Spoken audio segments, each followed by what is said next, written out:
Portugal, boa tarde. Quem está feliz, diga amém. Nosso último momento juntos, já estou orando a Deus para que nos dê tranquilidade, paz e objetividade na mensagem para que alcance os corações, amém? Você já orou tanto, você já fez tantos momentos especiais, mas eu peço apenas uma rápida oração para termos a certeza da presença de Deus nessa meditação de encerramento da nossa convenção da ASE. Feche seus olhos, por favor. Pai querido, quanta coisa bonita, músicas, projetos e sonhos. Estamos encerrando essa 10ª convenção. Numa mensagem, Senhor, que seja não a última mensagem a ser escutada, porém, Senhor Deus, mais uma mensagem a despertar corações para a missão. Colocamos tudo o que somos e temos nas Tuas mãos, meu Deus, em nome de Jesus. Amém, Senhor. Já começo com uma pergunta direta na tela. Por favor, projeta para mim. Essa imagem que você está vendo ali, eu te pergunto, aonde é que você estava no dia 13 de janeiro desse ano? Era um sábado. Vocês conseguem se lembrar? 13 de janeiro, aqui em Portugal. Quantos estavam de férias em janeiro? Mãos. Quantos estavam trabalhando normalmente? Você lembra onde você estava? Na região onde você estava? Pastor, eu estava indo para a igreja, era um sábado, ok? Mas você lembra da localidade onde você estava? Essa foto mostra algo que aconteceu de maneira especial. E os veículos de comunicação viralizaram na internet esse acontecimento. 1,5 milhão de pessoas estavam exatamente nesse local. Um local paradisíaco onde eu creio que alguns de vocês já tiveram a oportunidade, me dando uma sincera dor de cotovelo, tem essa expressão aqui também em Portugal? Tem, né? De quem pode ir lá. Eu no Brasil já fui algumas vezes a Fernando de Noronha, que é um arquipélago belíssimo que temos no Brasil. Porém, esse lugar eu nunca fui. Entre as 10 ilhas mais lindas do planeta, essa é uma das ilhas conhecidíssimas do mundo. Muitos surfistas vão lá por causa das ondas, muitos turistas vão lá por causa do pôr do sol, e 1,5 milhão de pessoas vivem lá entre cidadãos desse lugar e turistas que vão lá para fotografar pôres de sol, como esse que você está vendo aqui. Dia 13 de janeiro desse ano, exatamente às 8h07 da manhã, todos os telefones celulares, telefones móveis, de 1,5 milhão de habitantes desta ilha, receberam exatamente esse anúncio nas suas telas. Eu estou falando da ilha de Havaí, Ilha do Havaí. O Havaí é belíssimo, um dia eu vou ter o privilégio de conhecer, mas todos que estavam lá, às 8h07 da manhã de um sábado, nesse ano, receberam essa aterrorizante mensagem séria, que não era brincadeira, dizendo, tem um míssil balístico ameaçando na direção do Havaí. Por favor, procure imediatamente um abrigo, porque isso não é um treinamento. Coloca no Google depois e você vai ver as histórias bizarras que aconteceram nesses minutos onde o povo do Havaí recebeu uma notícia séria do governo americano, do exército americano, que tem condição de entrar em todos os nossos telefones móveis e mandar um recado para quem está no território americano. Nem sabia disso. Nessa época estava aquela briga entre Coreia do Norte e Estados Unidos. Os dois presidentes vendo quem tinha um botão maior do que o outro. E por isso que quando isso aconteceu, todo mundo levou a sério. Se a América do Norte disparasse um míssil contra os Estados Unidos, o primeiro território americano a ser atingido pelo impacto de uma bomba, talvez atômica, seria o estado do Havaí. Amados irmãos, nos próximos minutos, o estado do Havaí entrou em colapso. Pararam-se os carros, as imagens são bizarras na internet, carros parando no meio da rua, motocicletas sendo jogadas de lado, pessoas correndo perdidas no meio da calçada, pais e mães colocaram seus filhos dentro de esgotos, dentro de bocas de lobo ali dentro da rua, para tentar protegê-los de maneira que não teria condição de proteger. O que aconteceu nesse desespero? As pessoas imaginavam que iriam morrer em 15 a 20 minutos do impacto do míssil sobre todo mundo no Havaí. Seria devastador para o mundo. Isso não aconteceu, senão estaríamos numa guerra mundial.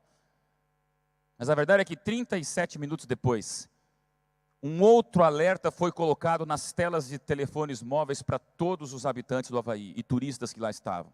E esse alerta dizia, alerta de emergência, não existe nenhum míssil ameaçando ou oferecendo perigo ao estado do Havaí. Repetimos, isso aqui foi um falso alerta. Durante esses minutos, o Havaí entrou em colapso e depois explicou-se para as pessoas o que aconteceu. Os Estados Unidos estava fazendo um treinamento, como sempre faz, militar, secreto, e nesse treinamento desse sábado pela manhã, um dos soldados americanos que deveria ter mandado o comando apenas para o treinamento do exército americano, ele se equivocou e disparou esse recado para todos os telefones móveis dos havaianos. Foi um engano. Eu fico imaginando o que o exército americano fez com o coitado do soldado. Deve estar numa solitária até hoje. Porque à noite o Donald Trump falou em cadeia nacional. O governador do Havaí falou para todos os Estados Unidos, inclusive o general máximo, não sei como é o nome da hierarquia de comando americana, ele teve que pedir perdão porque disse, olha, houve um engano no exercício militar e realmente 1 milhão de pessoas viveram o terror nesses poucos minutos. E aí, meus irmãos, eu te pergunto, o que é que você faria se agora aqui, na ZI, você recebesse esse recado no teu celular? Corra que tem um míssil vindo para Portugal e a gente não sabe onde vai cair. Eu coloquei na internet algumas notícias. E as pessoas quando reagem antes da morte, das maneiras mais diferentes que existem, elas geram notícias.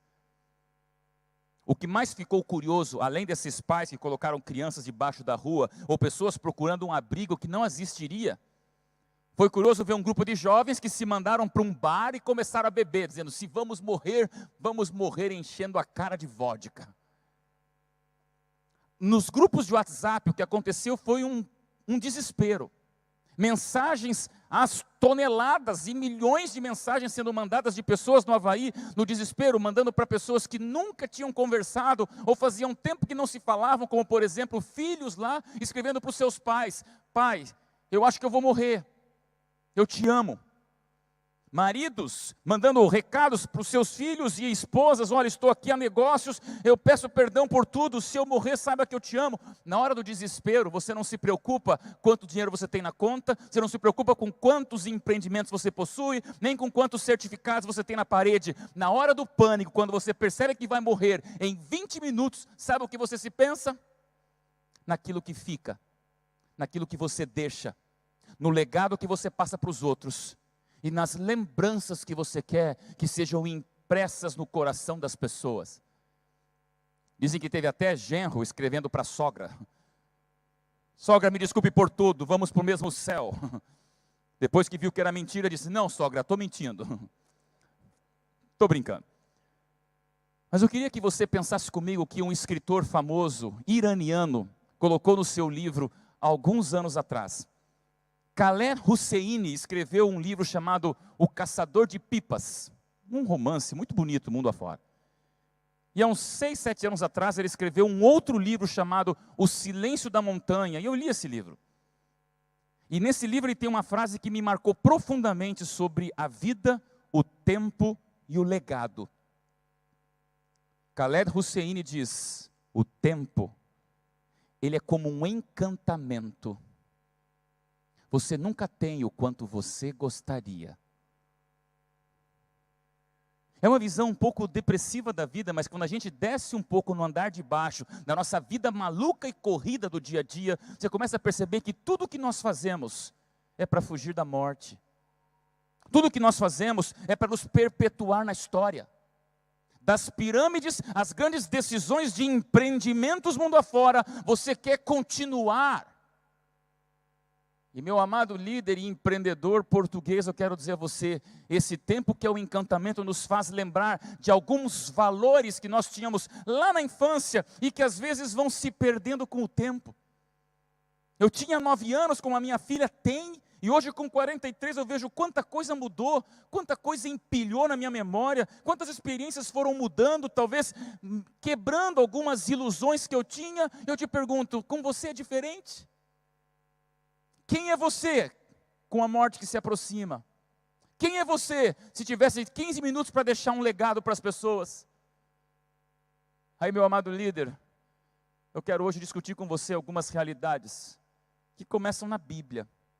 Eu vou ler para você alguns textos de Pedro, e toda a minha mensagem está em 2 Pedro, que é um livro especial da Bíblia. Pedro fala com aquele jeito dele entusiasta e sanguíneo, da impaciência pelo céu, com o qual eu quero terminar esse congresso com vocês. Em 2 Pedro, capítulo 3, versículo 1 e 2, ele diz: procuro despertar com lembranças a vossa mente esclarecida, para que vos recordeis das palavras ditas.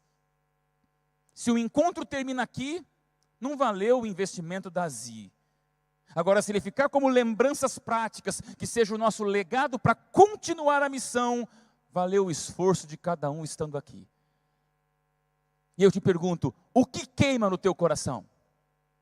Vivemos, será, numa lembrança saudosista, onde a depressão toma conta, ou eu quero levar você a ter o idealismo de quem sonha algo mais com um propósito, não só para a igreja, mas para a sua empresa, para a sua vida, para a sua família e para os seus sonhos. E quando a gente fala essa palavra, que eu vou repetir várias vezes, idealismo, eu gosto de algumas definições. Porque idealismo é algo que hoje está fazendo falta no mundo. Nós decidimos friamente as coisas, mas quando você é arrastado por algo que consome o teu coração, segura o mundo, porque a revolução acontece. Se faltam 20 minutos para você receber uma bomba na cabeça, o que fica é o legado daquilo que você inspirou nas pessoas, é o idealismo que você quer que se lembrem de você. E eu gosto dessa imagem que mostra exatamente o que é capaz de ser feito com um coração idealista. Você é idealista? O que é idealismo para você? Você é alguém que olha para os teus olhos e dizem, aquele ali é incomodado, aquele ali é um visionário, aquele ali é um sonhador. Não, mas aquele ali é até demais. Não estou dizendo aquele utópico. Eu estou falando do idealista que tem algo mais para se incomodar com a mesmice do mundo. E aí esses dias eu vi uma definição de um grande escritor mundo afora, Ernest Hemingway. Ele definiu o idealismo de um jeito que eu gosto de compartilhar com os amigos, como você. E ele diz, idealista é alguém que, partindo da premissa que uma rosa cheira melhor que uma couve, deduz que uma sopa de rosas também vai ter um sabor melhor. Tem couve aqui? Tem. Couve ou rosas? A sopa vai ser diferente. Amigo empreendedor, eu queria levar você a fazer comigo uma sopa de rosas e pensar um pouco naquilo que queima na tua vida como idealismo puro e simples. Você é um idealista? Você consegue sentir o sabor diferente das coisas, ou a vida foi tirando de você todo o sabor daquilo que você não imagina que é possível, e de repente você envelheceu e perdeu o seu paladar? Me permita incomodá-lo um pouco, é meu último momento com vocês, e você já viu ontem à noite e hoje pela manhã o meu carinho por você. Eu não vim aqui para lhe incomodar no sentido agressivo da mensagem, mas é um desabafo sincero te perguntando, será que nós somos idealistas? O cristão, ele é um idealista voltado para um lugar melhor do que no mundo, um utópico cujo idealismo se transforma em lugar nenhum. Eu não estou defendendo aqui uma utopia de um lugar nenhum, mas é a percepção de para onde nós vamos quando Jesus voltar.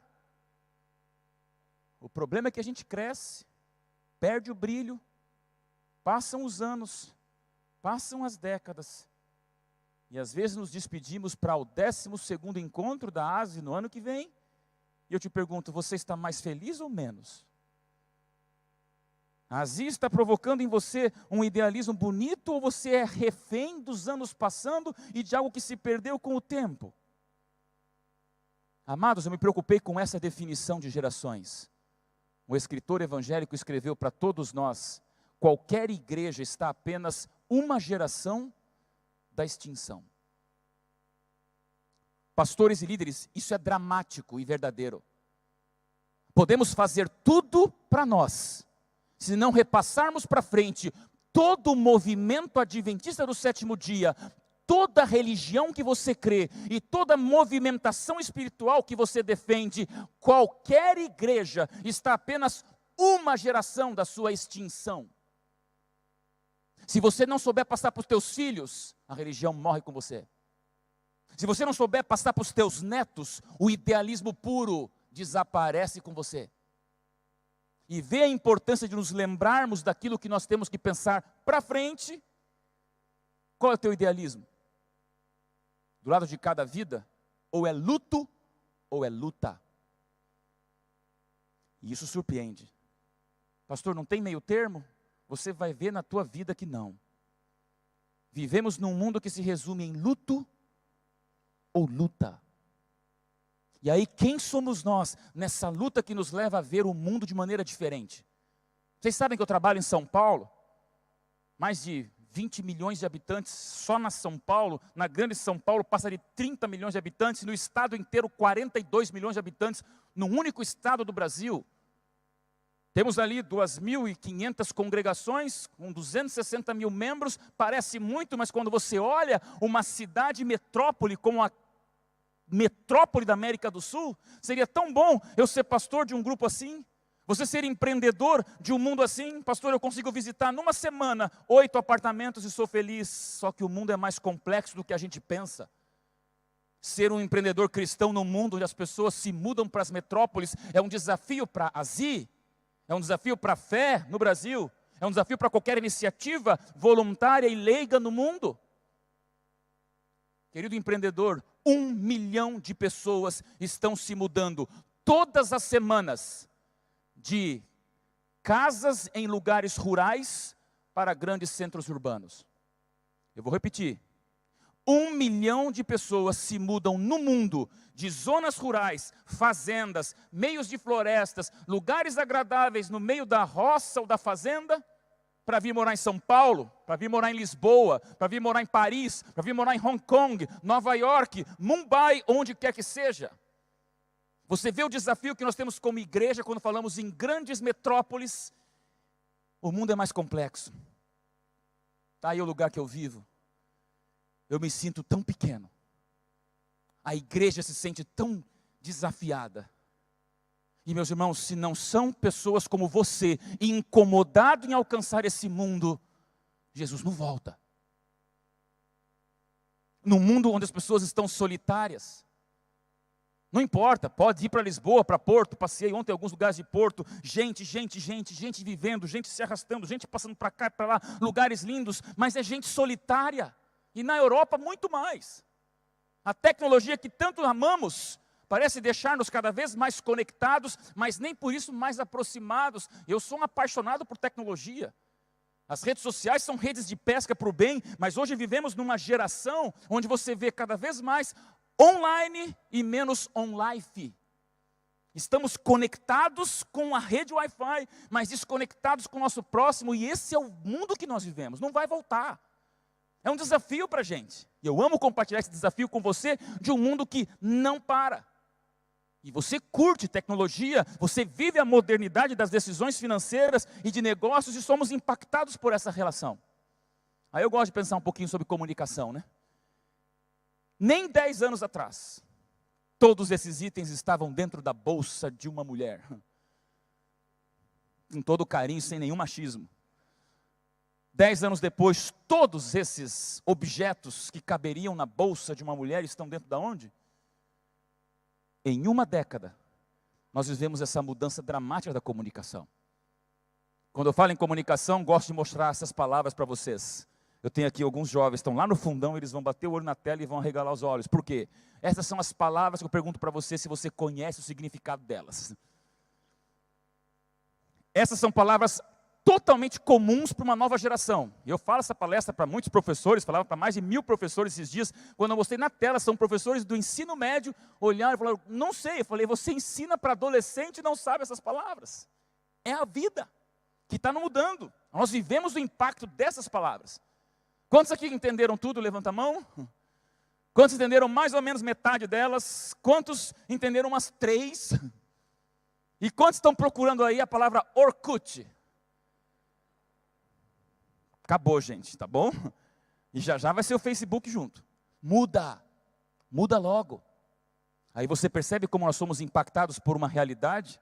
Esse ano, um jovem de 30 anos, entre os 5 homens mais ricos do planeta, apenas fundou uma rede social e deu um depoimento perante o lugar mais importante do mundo, o Congresso americano, nos Estados Unidos, onde ali foi sabatinado e alvejado de perguntas sobre tecnologia. Mark Zuckerberg, ele falou bem claro, o maior risco que existe é não tomar risco nenhum. E aí eu me surpreendi, porque hoje, CNN, nessa mesma época, lançou uma matéria, onde eu tirei de lá, 10 curtidas no Facebook que você faça, o Facebook já lhe conhece como um colega. Eu estou com você há alguns dias aqui, a gente se conhece. 10 curtidas, Facebook já te conhece como eu. Vamos mais longe? Com 70 curtidas no Facebook, o algoritmo do Facebook já lhe conhece como seu melhor amigo.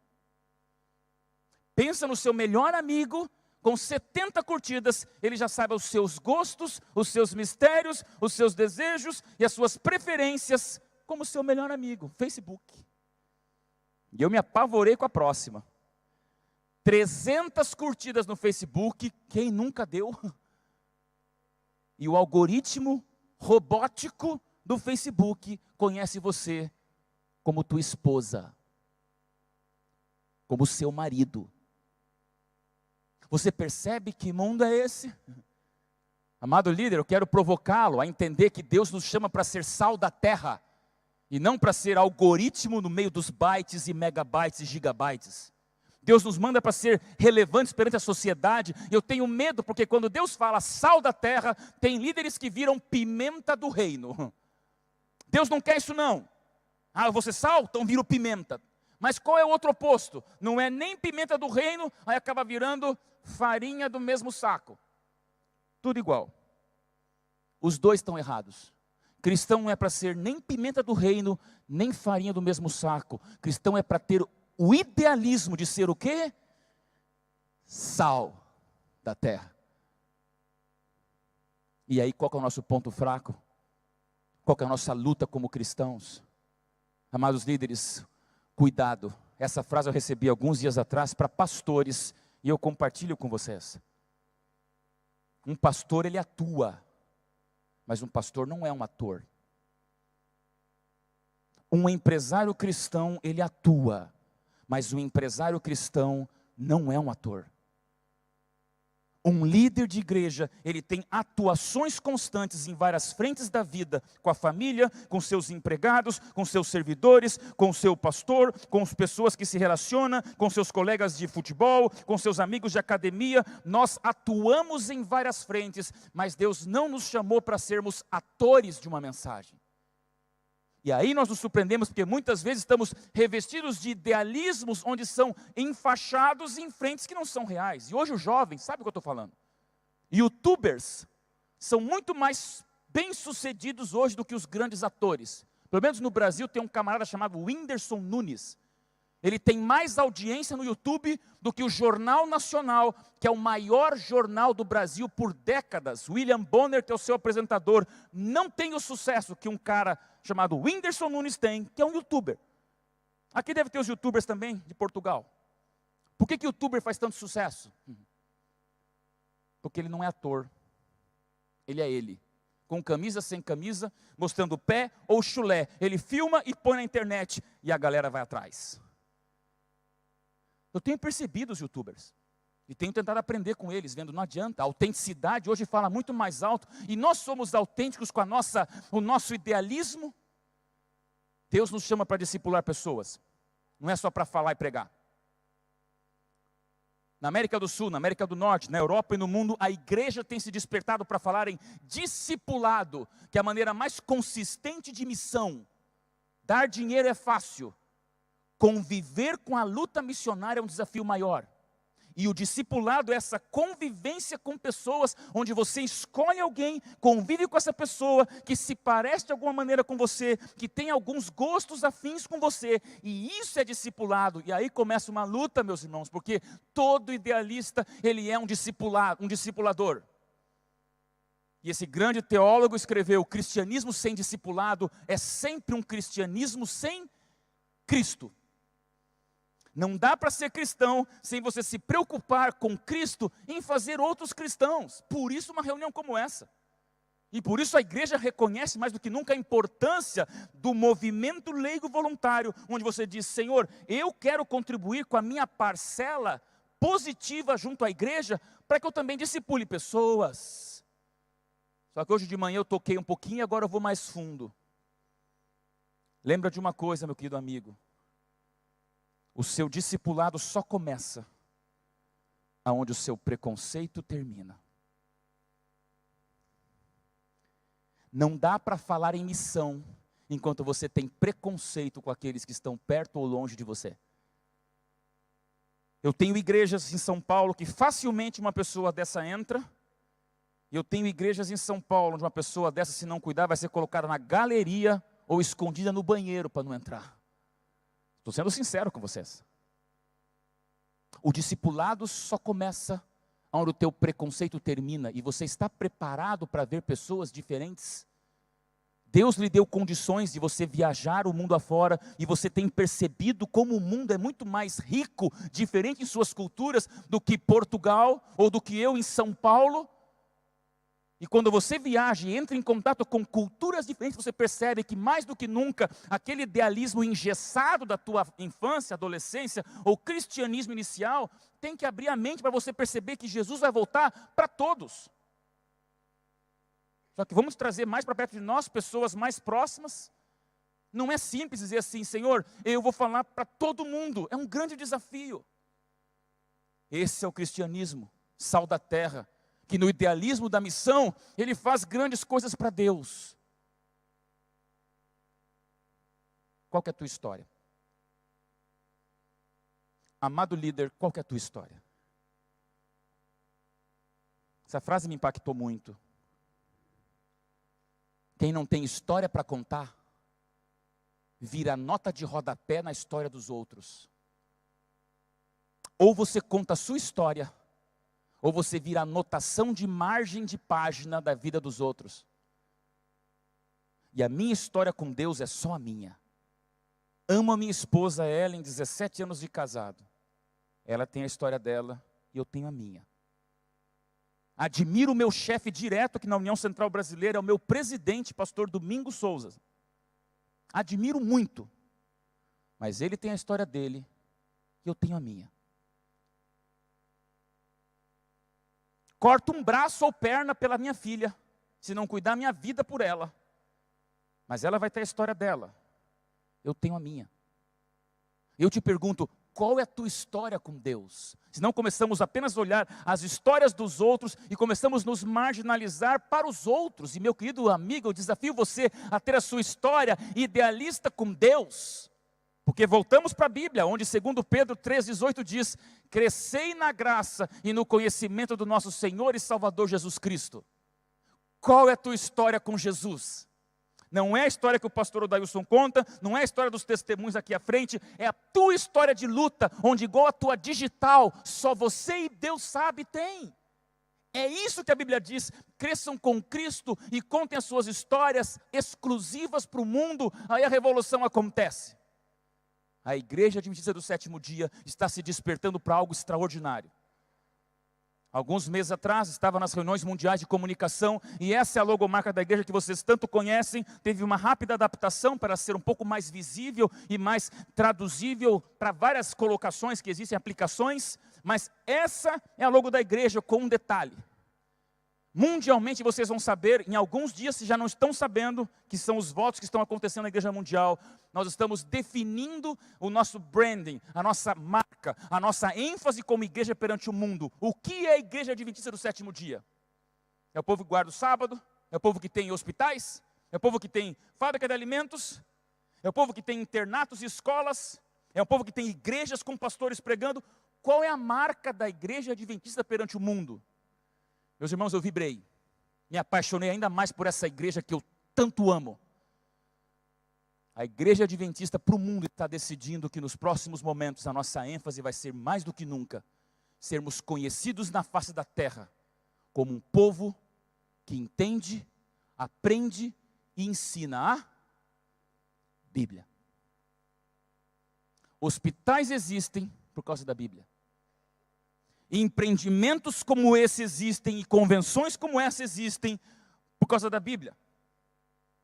As escolas existem por causa da Bíblia. E eu sou apaixonado pela realidade de uma igreja que percebe onde está indo o mundo, igrejas filosóficas ou igrejas apenas filantrópicas. Nós somos uma igreja com uma ideologia profunda e uma filosofia que tem para apresentar ao mundo. Nós somos uma igreja que apoiamos as iniciativas solidárias, filantrópicas, mas cuidado para não ser apenas um movimento assistencialista. Nós ultrapassamos o assistencialismo para sermos uma igreja que fala da Bíblia. Fala de Deus na Bíblia. Pode mostrar a palavra de Deus através de várias frentes de comunicação. E você vê como tem tudo a ver.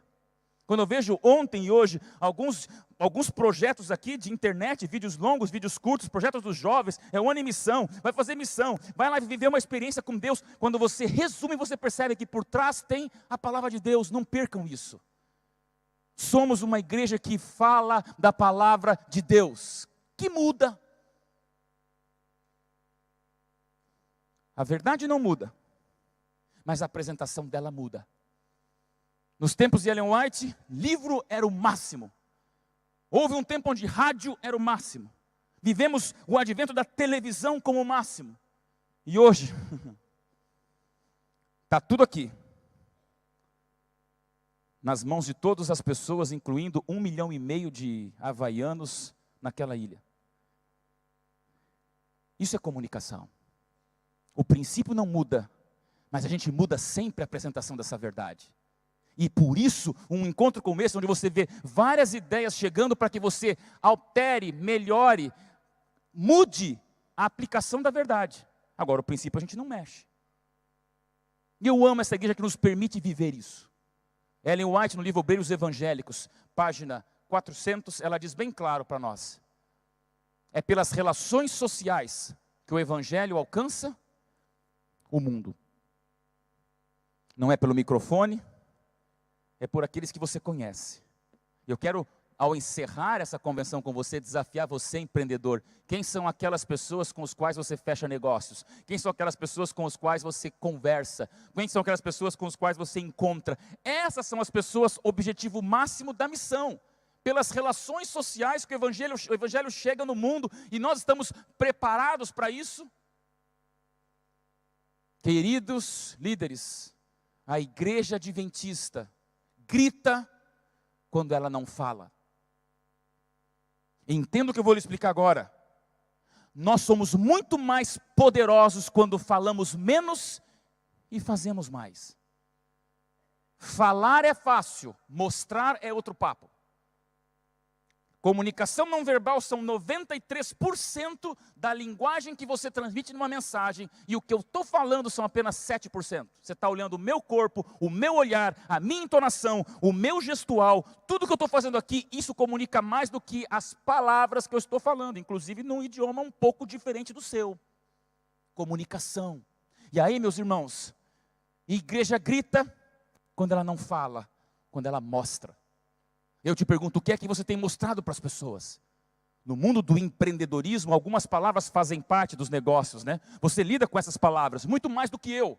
É o lucro, é o capital, são os ativos, o dinheiro, é o patrimônio. E aí você vem para o encontro da ZI, para se lembrar que tudo isso faz parte do seu dia a dia como empreendedor. Mas na igreja adventista você recebe outras palavras, onde você, apaixonado pela missão, descobre que existem missão, valores e pessoas junto com os negócios. E aí eu volto para o idealismo. O que é que você se lembra no teu idealismo? A sua empresa, ela é a extensão das suas crenças. A sua empresa, ela representa a sua religião. Quer conhecer uma pessoa? Olha a empresa dessa pessoa. E agora venha para o seu negócio e avalie você mesmo. Se a minha empresa é a extensão das minhas crenças, o que é que os meus servidores estão crendo? O que é que os meus funcionários estão acreditando? E o que que as pessoas que compram a minha marca, consomem a minha marca, estão vendo que eu acredito? Por isso eu queria falar hoje para você dessa palavra abençoada que é o idealismo bíblico. Porque na Bíblia tem idealistas incomodados que sabiam como lidar, ou erravam, mas arriscavam e iam seguindo em frente para dizer, meu Deus, eu tenho que fazer algo extraordinário. E você vai ver na Bíblia, meu querido líder, que você não é ameaçado quando é perseguido. Na Bíblia, os maiores milagres e extraordinárias ações de Deus aconteceram quando as crises aconteciam. Não é problema para o cristianismo a perseguição. Não é problema para Deus a força do diabo. Não é problema para você ser perseguido por algo que você está fazendo. Quer saber qual é a maior artimanha de Satanás para a sua igreja e para você?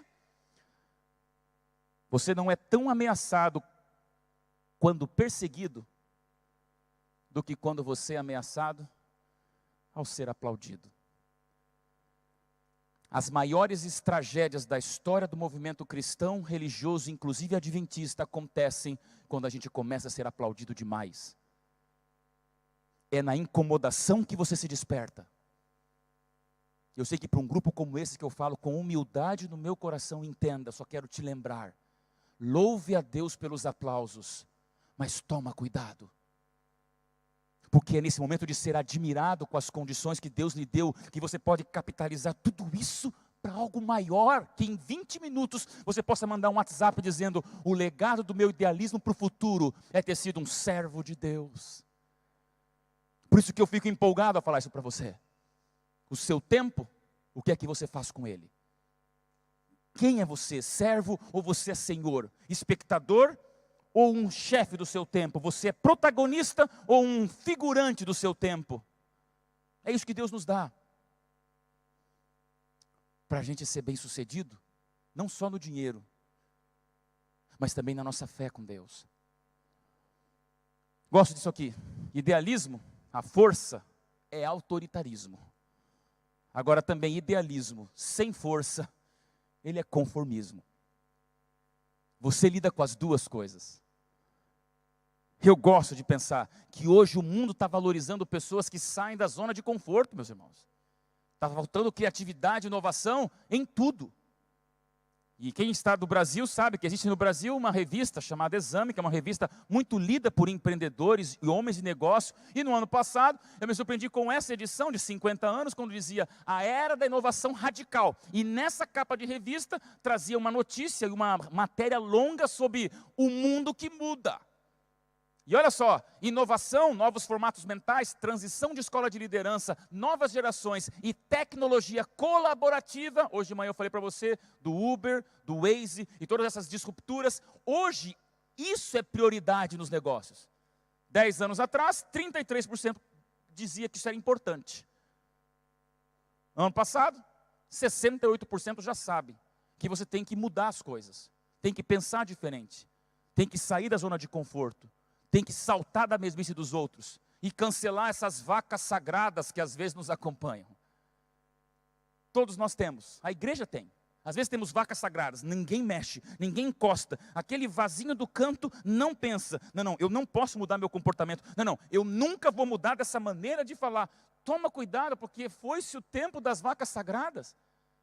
A comunicação, a missão, ela muda. Princípio não, mas a maneira de nós falarmos de Jesus para o mundo tem que nos tirar da zona de conforto. E eu vibro quando eu vejo a possibilidade de nós nos lembrarmos das coisas boas no idealismo. Esse personagem tem muito a ver com muitos de vocês. Estou falando para empreendedores, empresários, homens de negócio. E como não se lembrar do tio Patinhas? O que tio Patinhas tinha? Uma moeda para se lembrar.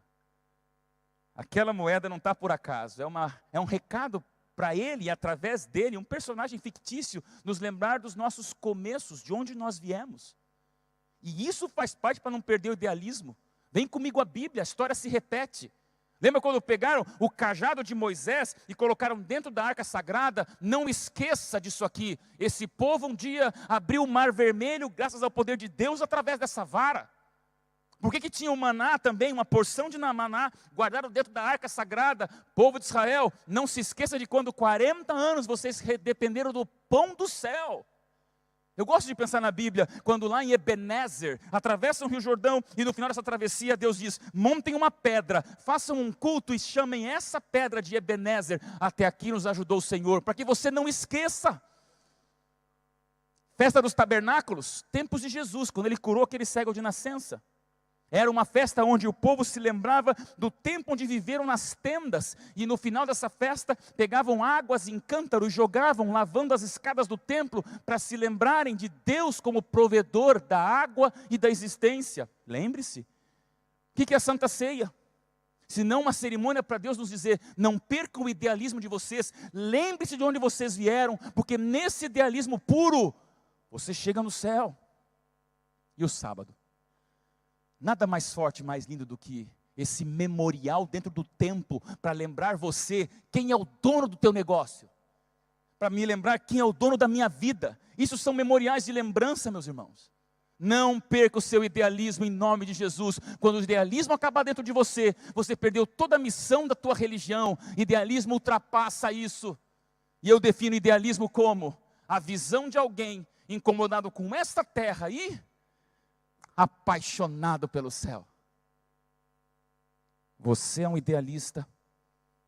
Até onde vai o teu idealismo? Como igreja adventista, nós somos um movimento que acredita no idealismo profético.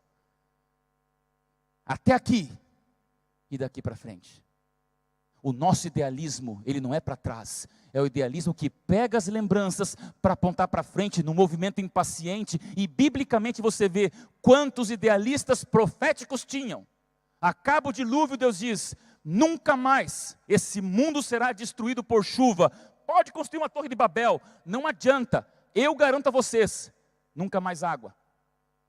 Gosto de pensar no idealismo profético de José, dizendo: levem os meus ossos com você, eu vou morrer no Egito, mas um dia esse povo vai ser liberto, e quando forem libertos, lá com Moisés, levem os meus ossos com você. É maravilhoso isso.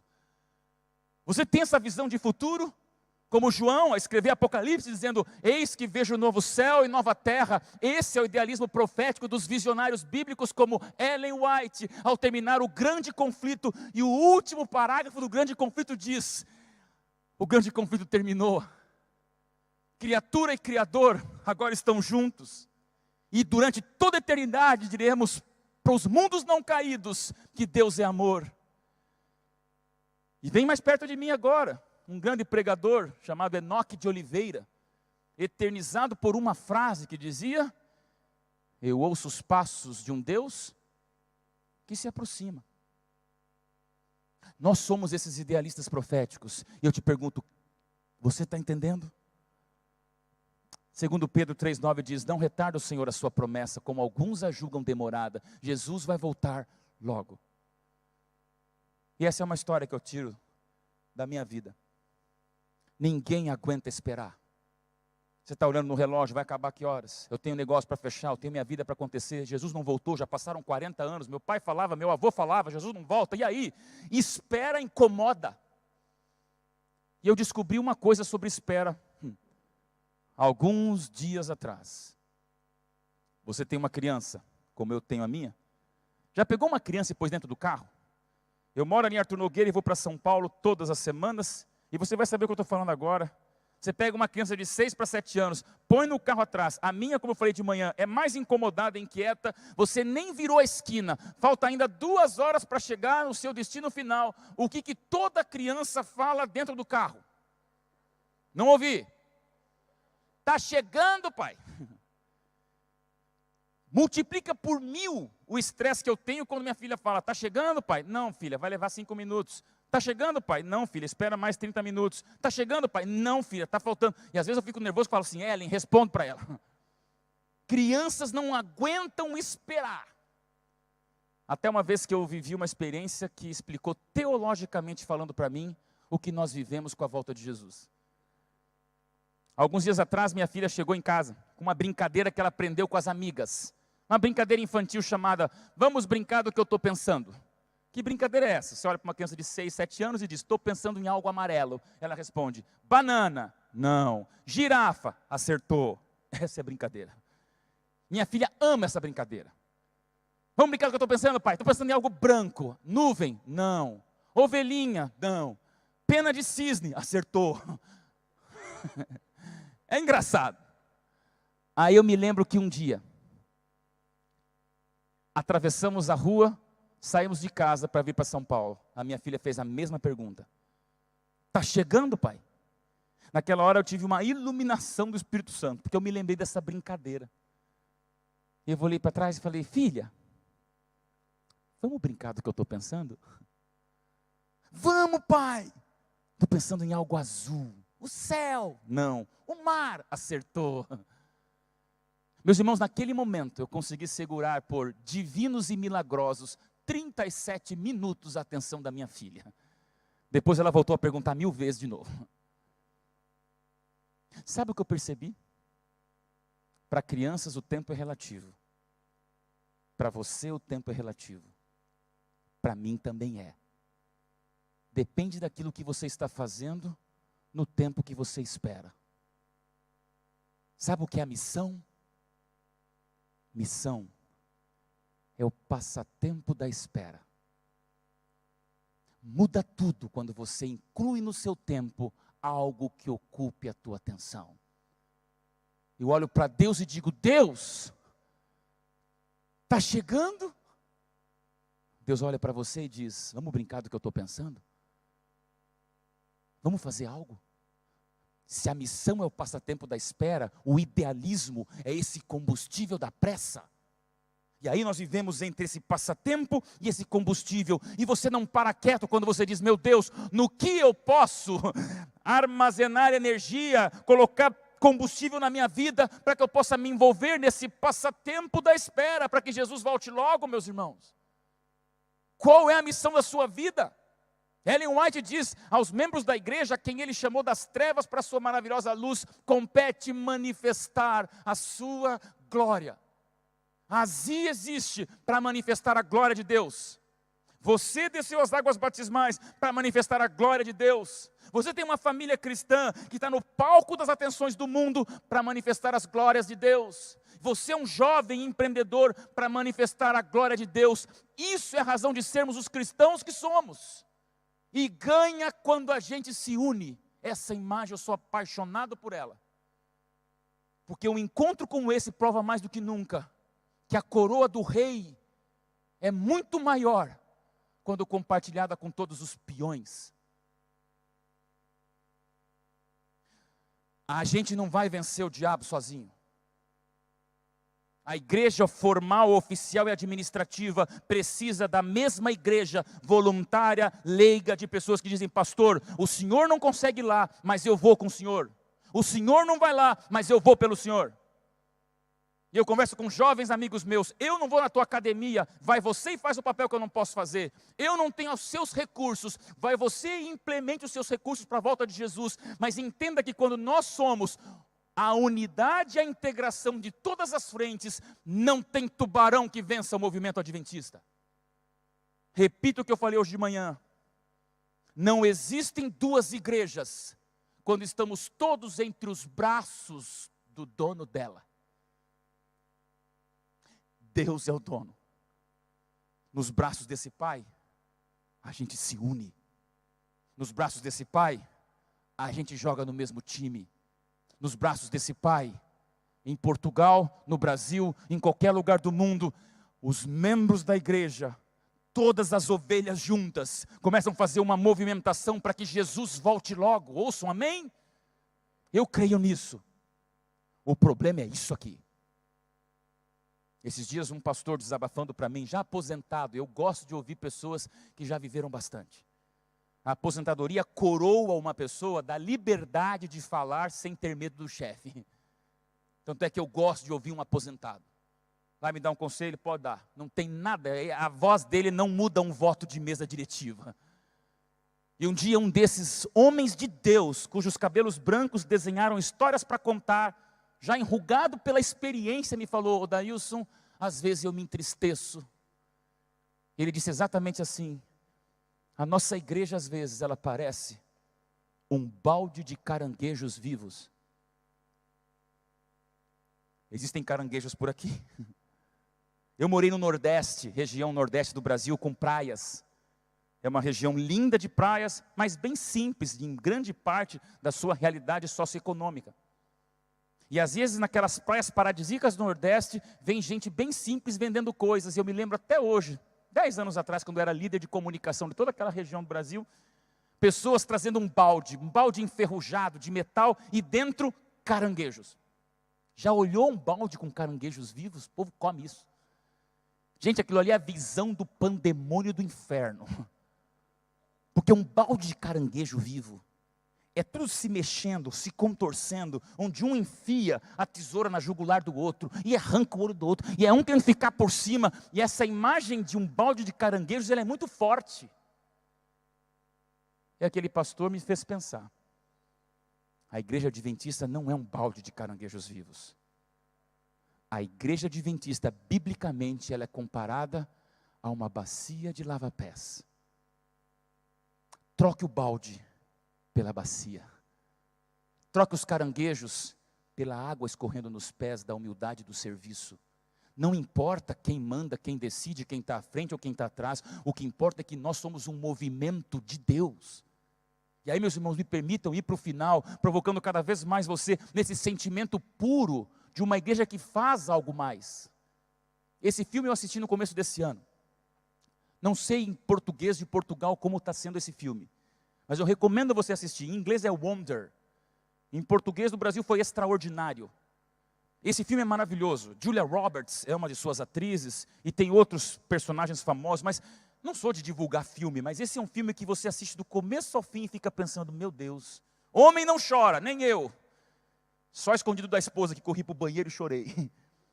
Porque esse filme mostra de um garoto que passou por 17 cirurgias plásticas. 17. Então ele é um ator, mas na história do filme é um garotinho como a minha filha, que depois de 17 cirurgias plásticas, o seu rosto é completamente deformado e ele tem que ir para o primeiro dia de aula.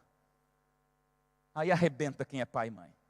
Ele se esconde debaixo de um capacete de astronauta e o filme acontece com o bullying, o stalker, a perseguição, a injustiça. E o filme é essa reflexão da luta da vida de uma criança no balde de caranguejos vivos da vida humana. Esse filme se resume numa frase que me impactou profundamente, quando ao final desse filme ele fala, narrando as partes finais, onde você já está chorando. E ele fala exatamente isso. Entre estar certo ou ser gentil, escolha ser gentil. Pastor, mas e o sábado? Pastor, e os 10 mandamentos? Calma, gente. Eu não vou aplicar isso para princípios bíblicos que não mudam. Agora vamos para os tempos bíblicos de Jesus? Existe princípio e existe cultura. Existe estar certo princípio e existe estar certo cultural. Um carpinteiro não poderia ser visto com uma mulher da noite, muito menos ao meio-dia num poço.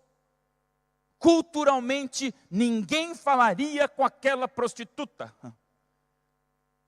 Jesus escolheu estar certo ou ser gentil? Culturalmente, um homem não poderia jamais ser visto conhecendo, conversando e na casa de um corrupto. No Brasil está uma fila de corruptos. Não vou usar nem mencionar aqui em Portugal quem seria, mas pensa numa figura corrupta. Um país inteiro contra a corrupção e está ali a pessoa. E agora Jesus fica um dia inteiro na casa de Zaqueu. Ele estava certo ou foi gentil? Perante as pessoas, erradíssimo. Perante o seu chamado messiânico, gentileza. E aí, meus irmãos, poucas palavras de um dos textos mais dramáticos do Espírito de Profecia, com o qual quero terminar essa convenção com você, meu amigo. Ellen White, no livro Obreiros Evangélicos, página 121, ela fala algo tão forte, que essa frase vale centenas de sermões.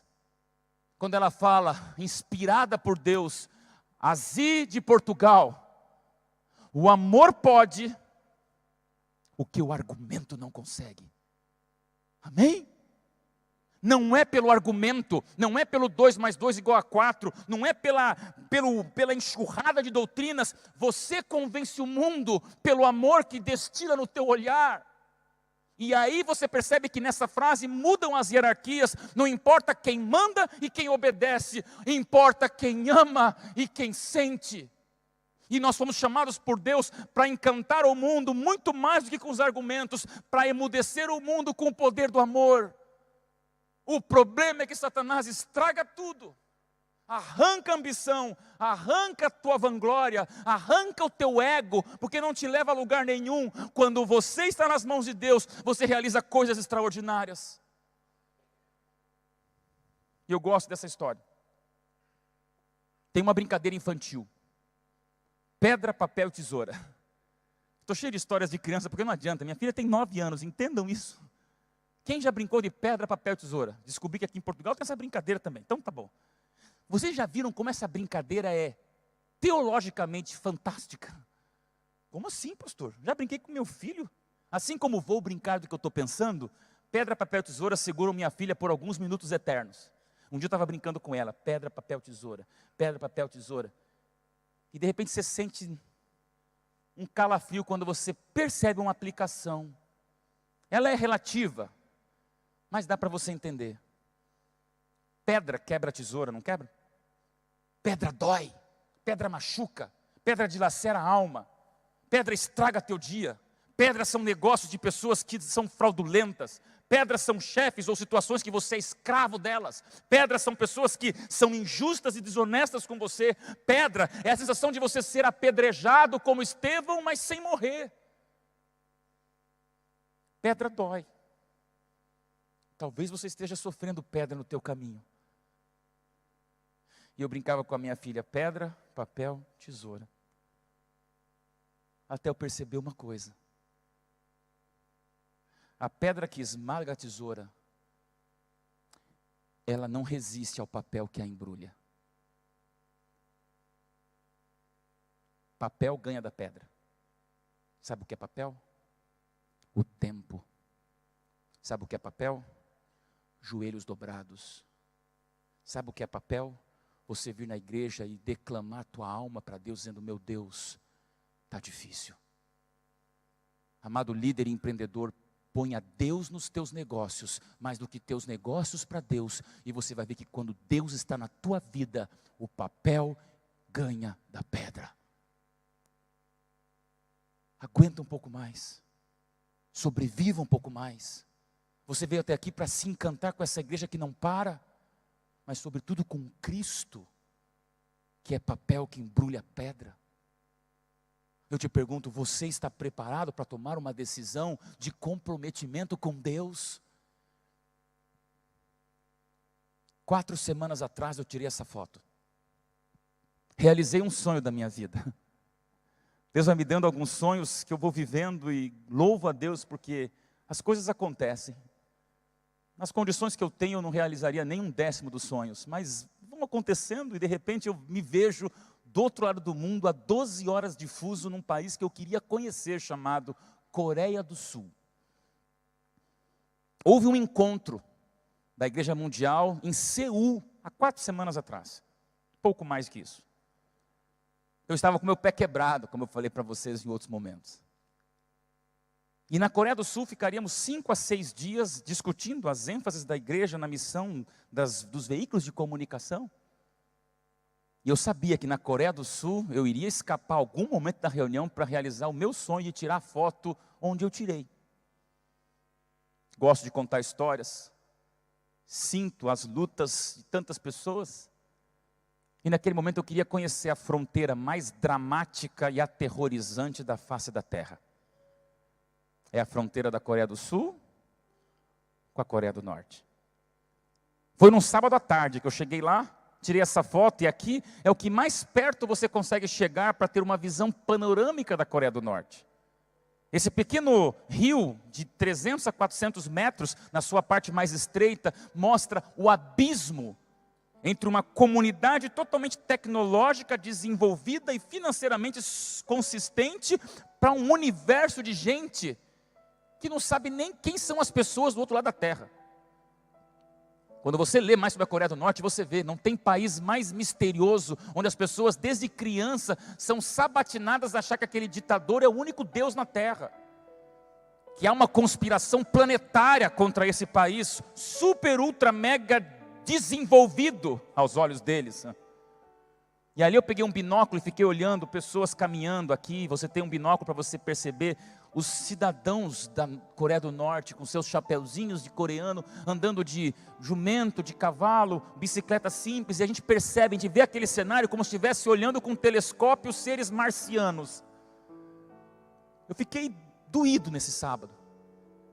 Porque eu estava aqui com todo o meu luxo, meu conforto, vendo ali um mundo que só na volta de Jesus vamos entender as histórias que aconteceram nesse país, onde olhar pelo Google de noite, umas fotos que tem da NASA, o mundo inteiro é iluminado e existe um buraco negro nas fotos do planeta Terra quando são tiradas do espaço. Aquele buraco negro de terra é a Coreia do Norte. Na semana seguinte, quando eu voltei para o Brasil, comecei a ler um pouquinho mais sobre a Coreia do Sul e a Coreia do Norte. E foi exatamente nessa semana que aconteceu algo que não tem como engasgar. Dói.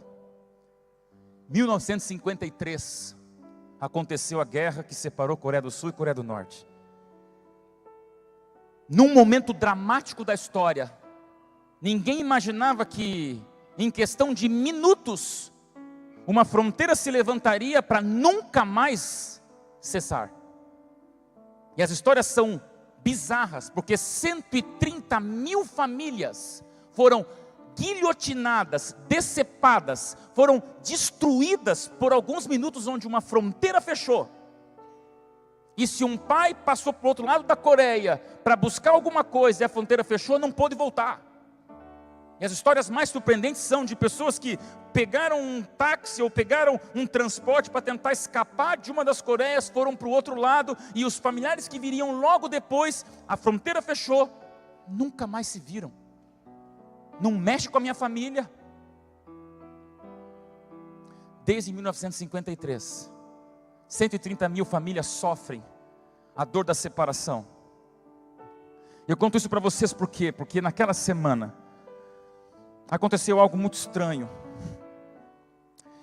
89 famílias foram selecionadas depois de 65 anos sem se encontrarem, numa suposta ação de boa vontade daquele ditador da Norte-Coreia.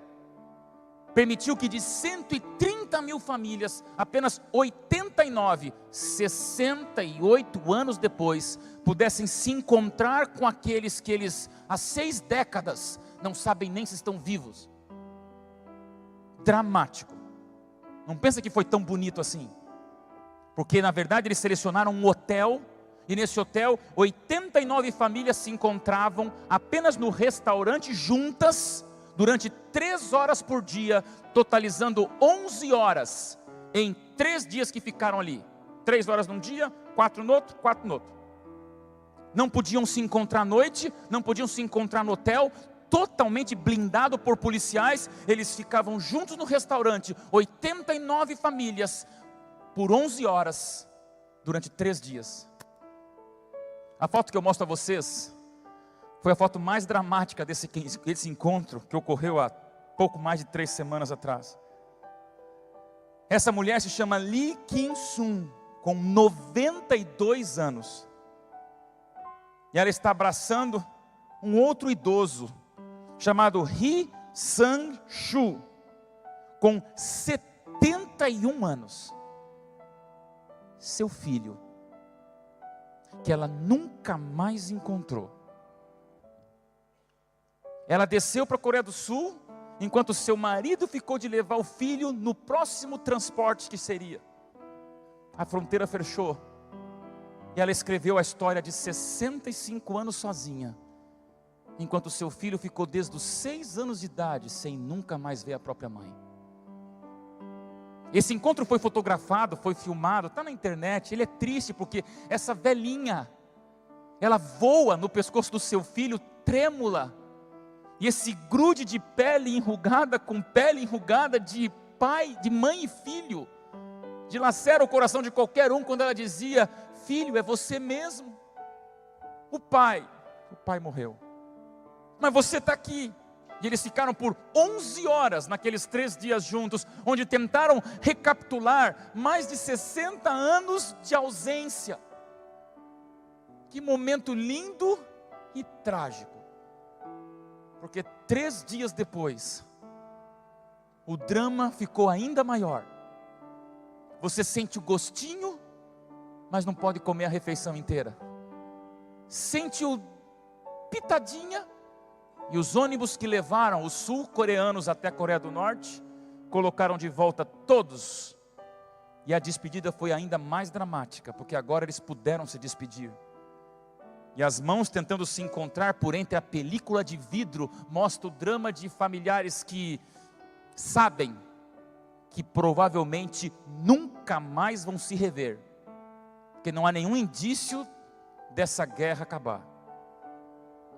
Quando eu vi essa história, meus irmãos, eu fiquei pensando no que é a vida, no que é o idealismo da vida, no que é o que nós estamos fazendo aqui, quando nos encontros e desencontros da vida, nós temos privilégios que eles não têm.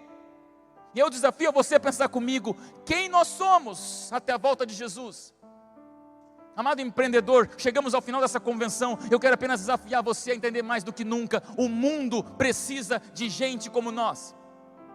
Eu tenho vivido na minha pele uma experiência muito dramática, da televisão, rádio, escritor e outras coisas que eu gosto de fazer, tenho colocado vídeos na internet de apenas 1 minuto, esses vídeos estão por aí, nos WhatsApps, no Instagram, em muitos lugares você pode usar e aproveitar, está indo para as pessoas. Eu me surpreendi quando pequenos vídeos chegaram a mais de 3,5 milhões de pessoas, onde são vistos em vários lugares, você não tem o controle, mas o que me surpreende não são os vídeos. Quando eu posto um vídeo na minha conta do Instagram, o que me surpreende são os comentários escondidos que chegam nas minhas redes sociais.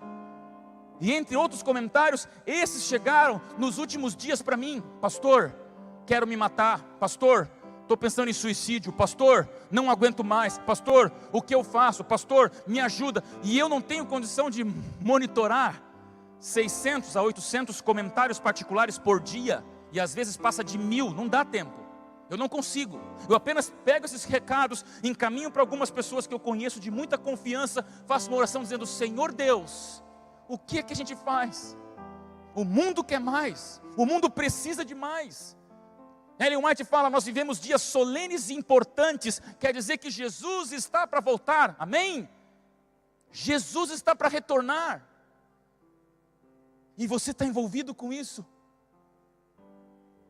Daquele recado do Havaí, a parte mais importante não foi tem um míssil, a parte mais importante não foi procure um abrigo, a parte mais importante não foi tem um alerta de emergência. Naquele recado do Havaí, o que mais desesperou as pessoas foi a última frase que dizia o quê? Isso não é uma brincadeira, isso não é um treinamento, isso é sério. E no advento do tempo eu te pergunto, a Bíblia fala diferente? Quando diz claramente no mesmo 2 Pedro 3,12, esperamos e apressamos a vinda do dia de Deus. O DNA da ASI é a volta de Jesus. O DNA da Igreja Adventista é a volta de Jesus. Estamos aqui reunidos por causa da volta de Jesus. Eu quero concluir lembrando a você: se não existe volta de Jesus, envolvimento integrado ao missionário e paixão pelos reencontros, o teu idealismo morreu. Você é um idealista? Acabaram as imagens. Acabou a minha mensagem. Eu volto para o Brasil daqui a algumas horas. Valeu passar esse tempo em Portugal. Levo lembranças e amigos, olhares e pessoas, até a gente se reencontrar, se não aqui na terra, lá no céu. Mas eu quero fazer um pedido para você, que você me compreenda com lágrimas no coração e sinceridade no que eu vou lhe pedir agora, meu querido empreendedor. Eu posso lhe fazer um convite? Eu posso lhe fazer um pedido? Ao final desse encontro, nós vamos terminar com uma oração. Eu conversei com alguns líderes da ASI, perguntando se eu podia fazer esse momento, e disseram: pastor, faça. Meus irmãos, você sabe a luta que você passa, eu não sei. Só que você não imagina as lutas que eu passo, e nunca vai saber. Eu quero fazer uma oração por você. E nessa oração eu quero pedir uma bênção de Deus para cada um de nós. Eu sei que tem alguns que desde ontem à noite acompanharam as reuniões e vieram aqui com família, com sonhos, com ideais, com propósitos nobres para a igreja. Mas eu quero dizer a você, cadê o idealismo puro e sincero de pôr teu coração nas mãos de Deus, dizendo: Senhor, é para ti. O meu convite é muito simples. Será que eu tenho aqui algum empreendedor, empreendedora, algum ser humano de pele, osso e lágrimas como eu e você, gostaria de dizer, pastor, ora para que eu possa consagrar minha vida por completo. Eu não estou dizendo para consagrar o dízimo, não estou dizendo para consagrar uma parte dos seus negócios, eu estou desafiando você a dizer, meu Deus, é tudo para ti. Minhas bênçãos e minhas maldições, meus acertos e meus erros, meus lucros e meus problemas, meus ativos, minhas dívidas, meus servidores e meus filhos, minha família e a minha vida eterna. Não é para todo mundo que eu vou fazer esse convite, mas é para alguns que eu gostaria de dizer de maneira muito específica.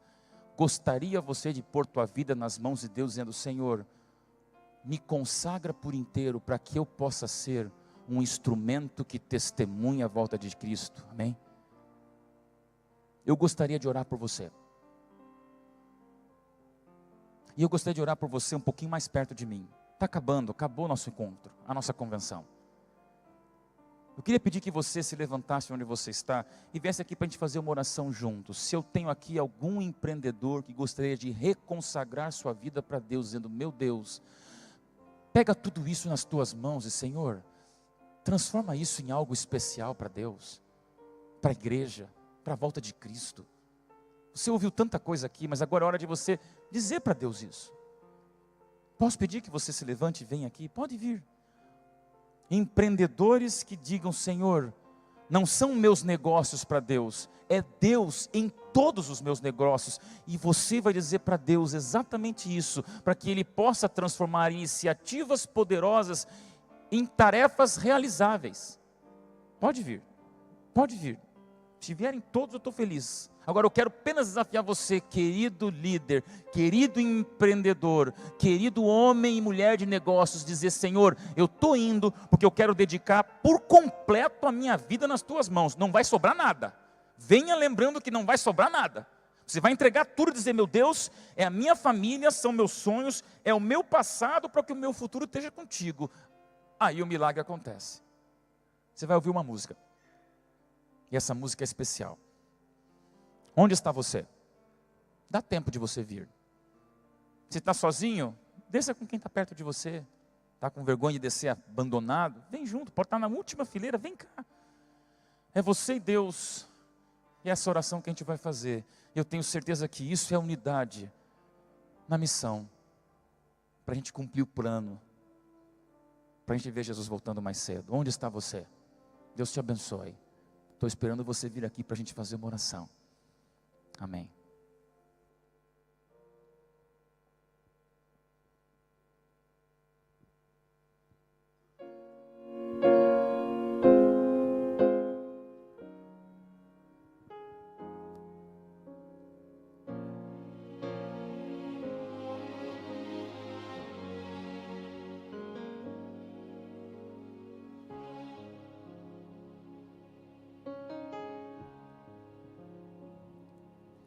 Há muito tempo tenho ouvido a promessa de que virás para resgatar os filhos teus.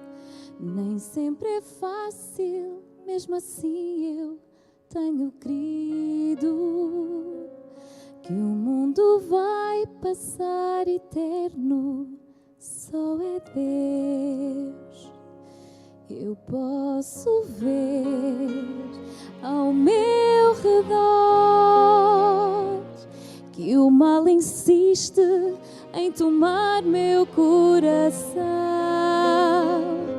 mas tua mão me faz melhor para merecer o instante em que direi então, Senhor Jesus,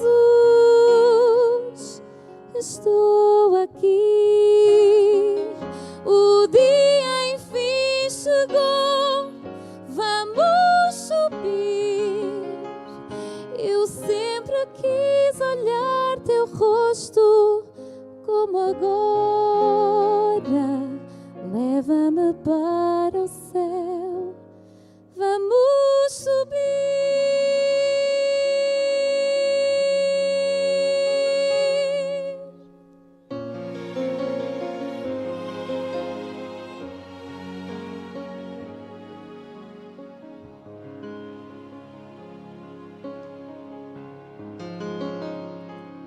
Mesmo que todos os amigos se afastem e que eu seja perseguida em meu viver, tua presença em minha vida é o que importa. Tenho a certeza de que não vou perecer. Eu posso ver ao meu redor que o mal insiste em tomar meu coração, mas tua mão me faz melhor para merecer o instante em que direi então: Senhor Jesus, estou aqui. O dia enfim chegou, vamos subir. Eu sempre quis olhar teu rosto como agora. Leva-me para o céu, vamos subir. Já posso ver o lar que me espera. Já posso contemplar o seu olhar.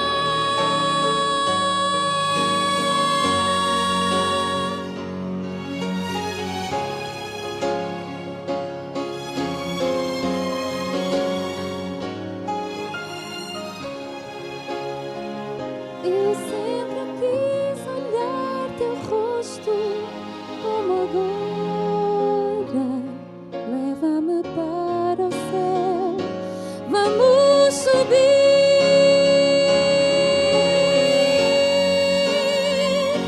Estou aqui. O dia enfim chegou, vamos subir. Eu sempre quis olhar teu rosto como agora. Leva-me para o céu, vamos subir. Leva-nos para o céu, vamos subir.